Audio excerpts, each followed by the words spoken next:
Happy July, everyone, or summer, depending on when you're listening to this. It is that time of year again. I'm Dr. Sherry Trivedi. And I'm Dr. Marissa Locastro.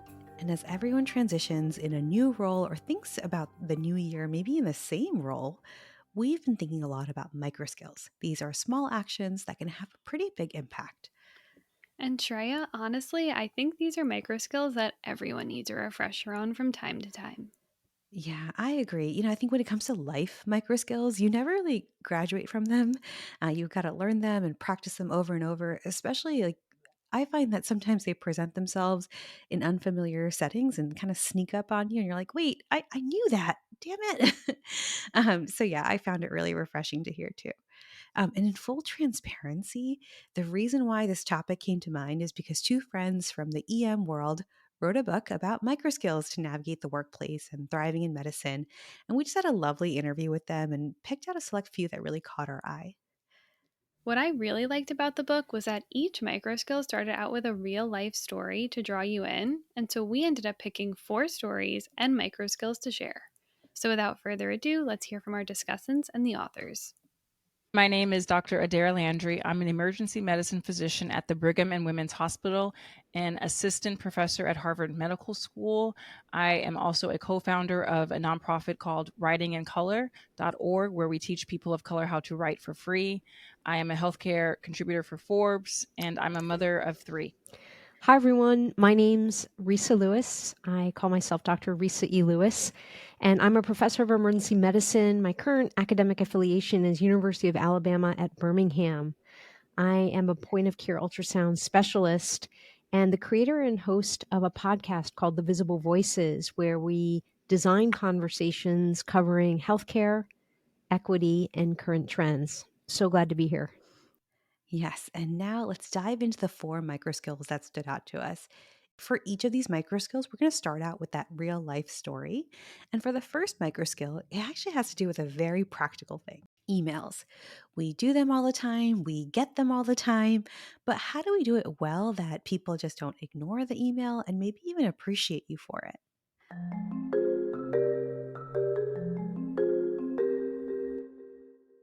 So 10 years ago, I was co-leading this very large initiative called the Chief Resident Incubator, where we brought chief residents from across the country all together. We wanted to have an initial onboarding email, and I was tasked to write this initial email.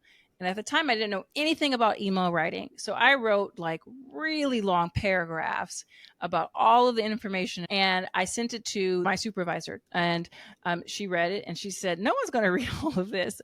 This is way too long. I can so relate to this story. In medicine, we put a lot of effort into writing the perfect email.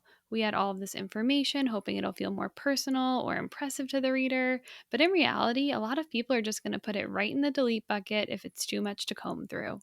Or for me, I get overwhelmed and quickly click on that mark as unread and unfortunately just never get back to it. Totally.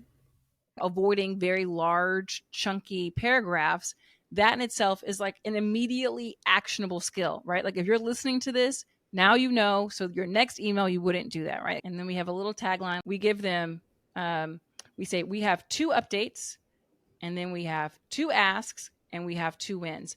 And underneath each of those categories, we just have number 1, number 2, and then number 1, number 2, number 1, number 2, and that's it.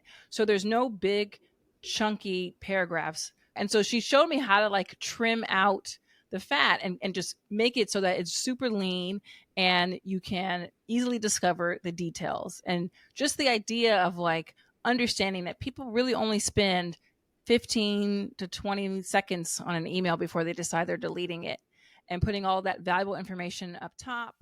I can't tell you the number of times an email's come through my inbox, and it might not even be that long, but it's just this one big blob of text. No bolding, no strategic use of white space, just bland. And I'm like, please make me want to read this. Shreya, I think we've all been there. So the takeaway from this is putting up front what are the high level needs, updates, asks, and dates. Even in the subject line, put that request or action item. And of course, Shreya's favorite, bolding can be super helpful. There's a lot written about having a zero inbox, and we thought about flipping it. Rather than being concerned about your own inbox, think about other people's inbox. So first of all, thinking, does an email even need to be sent? And then who needs to be on that email? Who is in the to line? Who's on the CC? Who's in the BCC? It's just always thinking about protecting other people's inbox, and in that way being a good team player. One example that came to mind for me is when you're trying to set up a meeting. And rather than saying, well, when do you want to meet? When do you want to meet? That basically you can cut down the email volume by just starting with, you know, let's meet next week. Here are 2 days and times that work for me. So rather than that extra communication that would have been required to let the other person, we actually consider it kind to go ahead and make an offer. And already there's a day and a time, and the person can respond to that. I love this. I actually did it just this week when I was asking what times would work for a group meeting. I took a shot in the dark and wrote, would Wednesday or Thursday afternoon at 4 p.m. work for everyone? I got replies really quickly, set up the meeting, and it was that easy. Yeah. I love that for you. I think to me, like all of this comes down to empathy, right? I think great emailers are people who have great empathy for the other person or other people who are receiving it and thinking, how will this person receive the info best? And then setting them up for success from there. So that was microskill number 1 on how to write emails that people will actually read. On to microskill number 2 about receiving feedback and moving on. And this starts with a story that might hit home for many.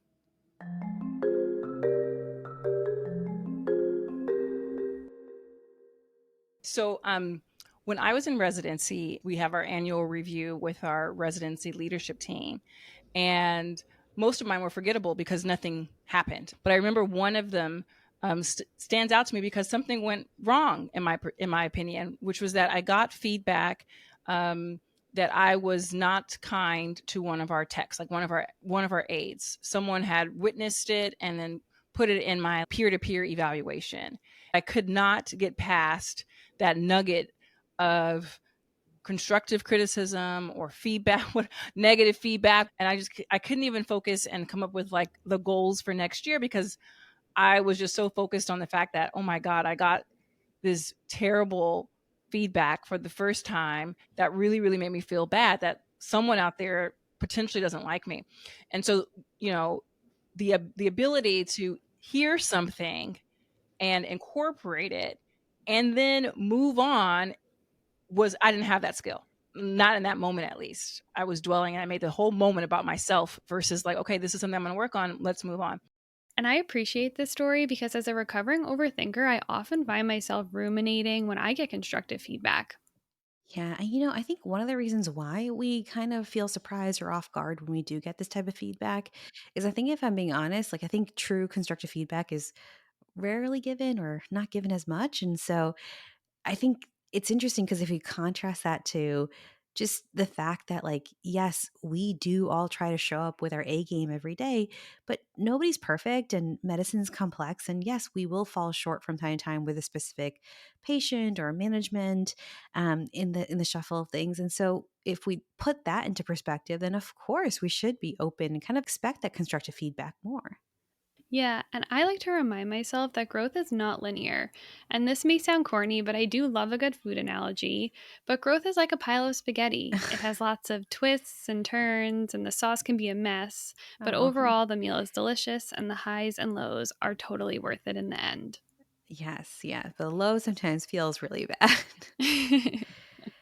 When that feedback comes directly to us, we have to also be able to process it and move on. You don't have to always create change based off of the feedback you get, but the ability to receive it and process it and move on is very important to do. We emphasize assessing the source and having a board of directors or your go-to people because it's really important to fact check your gut and what you're hearing and going to people who are not just your cheerleaders and champions. Like you really want people who, if this is an issue, can say yes, that cooperation. Like, yes, actually, I've noticed this before, but I thought maybe it was just me. But now that you're bringing it up, let's talk about how to make this better.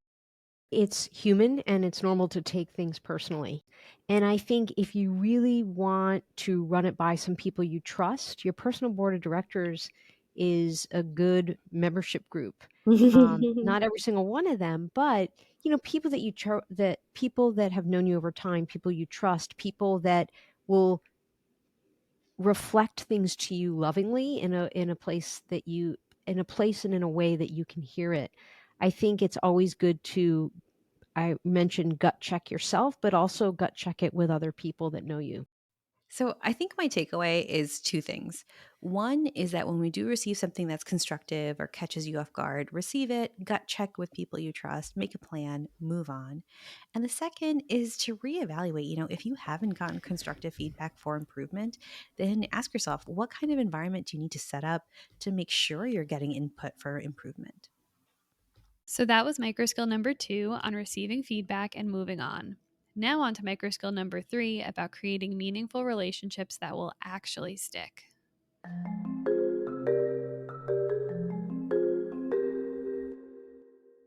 I was attending a conference outside the city where I lived and worked.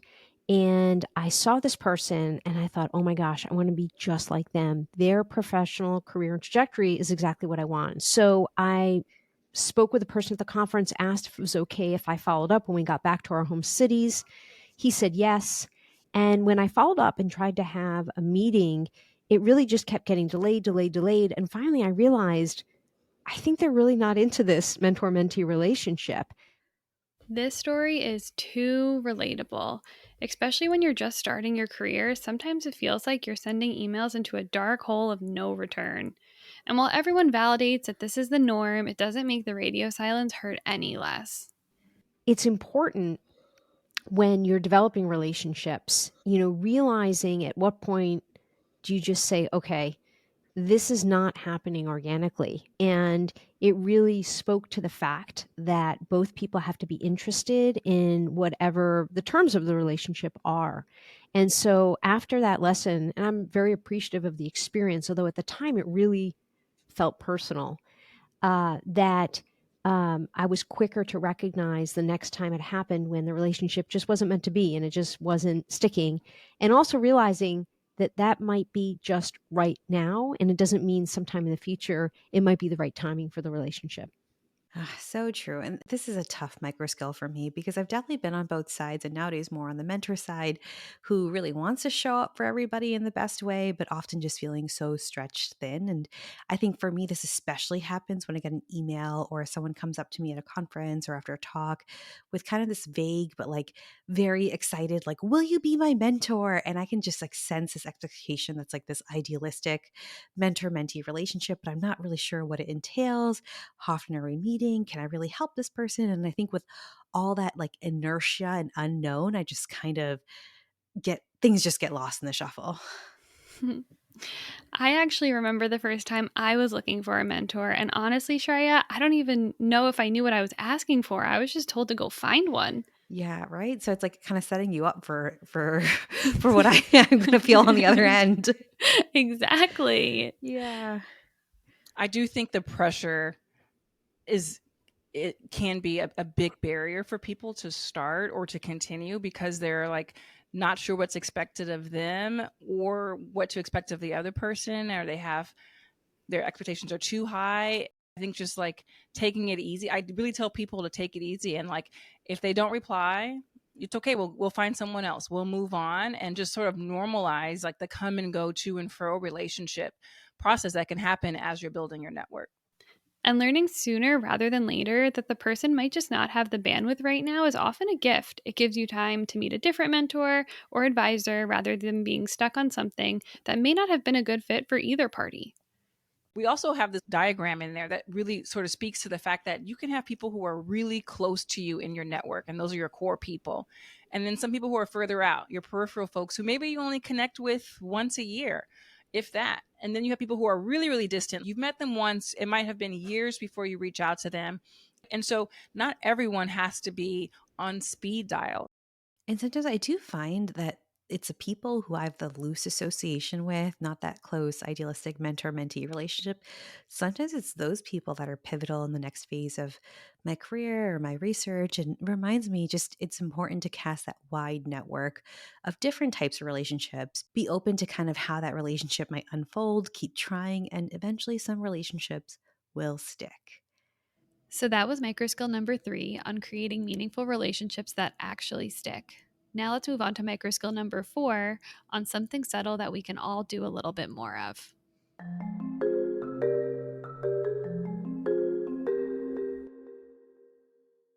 So I was working a shift as a resident, and a woman came in and she had metastatic cancer. And it was very clear to me and to my attending that she was dying. What was not clear was this same sense to her family. So she came in, there was no plan, no advanced directives, and again, no appreciation of really how end stage and near death. So it was time to have a family conversation. And I was blown away by how the conversation was conducted. And what I saw, what I witnessed was really this uh, level of understanding and facility with getting the family to a point of being able to make a decision where everybody was comfortable, everybody appeared relieved, and it wasn't just verbalizations, but I could see it even in body language. So fast forward, I was now a new attending working at a hospital, and a patient came in, and he also had cancer, a different kind of cancer. And he came in and he was sick near death.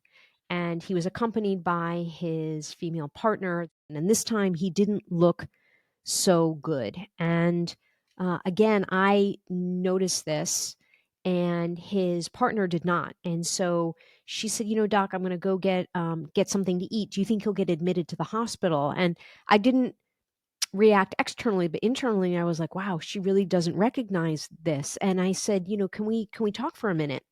And I basically paralleled the exact conversation I had witnessed as a resident doctor. I then was the one leading and holding that conversation as the faculty member. And I talked her through how sick he was this time, what I expected to be the hospital course, that yes, he definitely was going to be admitted to the hospital. But I also gave her a heads up that, sure, go get something to eat, but you shouldn't be gone for long. And so I really kind of just laid it out. And she, was appreciative of the conversation. And the next day, I wasn't working. However, she came down and spoke to the nurses. So the next time I was on shift, those nurses said she came down and wanted to make sure that we told you how thankful she was that you had that conversation with her. And I definitely really felt very comfortable and confident in holding that conversation and how it looked because of what I had witnessed when I was the resident doctor. So I wrote a thank you note to that faculty member with whom I had taken care of that first patient, the woman with metastatic breast cancer. And he has told me that he has kept that thank you note, and he has taken it out from time to time to read it.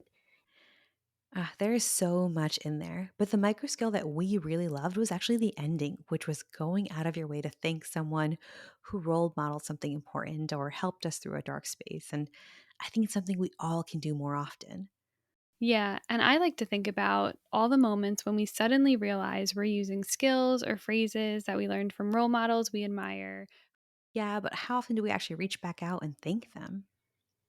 It doesn't have to be, you don't have to get nice stationery and a nice pen. And it can be as simple as a text, it can be an email. It depends on the relationship of the situation, but there are many ways to do it. We just encourage people to do it. Whenever I have a consultant who just I feel like is just amazing and I need that to be said to the person, I usually share that also with their program director. I wish I did that more. Like I have these thoughts to send it to their PDs, and then I wish there was Siri could like read the genuine thought I had, because it's so genuine and so sincere why I had that, like I was grateful, and could write it and then press send. If only maybe AI will get there. Titrate it to Yeah, your definitely. your schedule, right? Like like your mileage may vary, adjust to who you are and what you're capable of doing. So if the email is too much, then take that off your plate. And maybe instead you just say it to the consultant directly, right? And I like should have that's a said lot that. easier for you. And there's actually data showing that appreciating other people also makes us feel better. So there really is a dual benefit there. I've written a thank you note to my primary care doctor and explained, that I did not feel rushed, that all my questions were answered, that I just love how clear she is with what tests do need to be done versus what don't, and she told me that she has never received that kind of note. She loves receiving the note, and just how, meaningful it is to her. It's meaningful to me.